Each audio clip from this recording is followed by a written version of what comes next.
To set apps screen grid in Samsung Galaxy S9 or S9 Plus. Open Settings. From a home screen, swipe up or down from the center of the display to access the apps screen.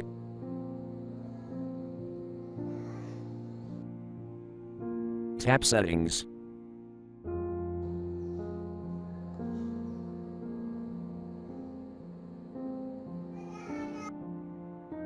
Tap Display.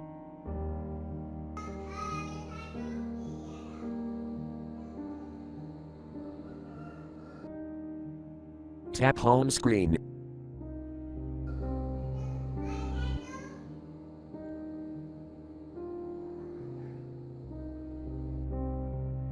Tap Apps Screen Grid.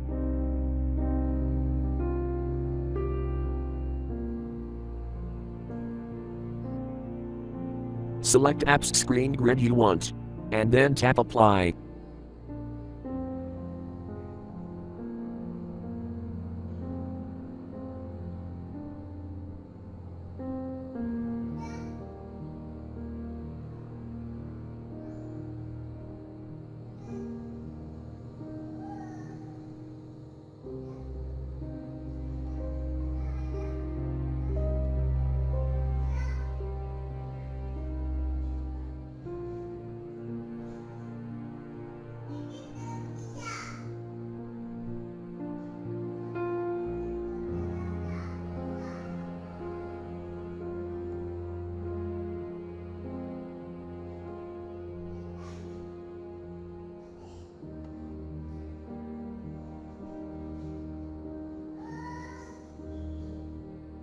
Thank you for watching. Have a nice day.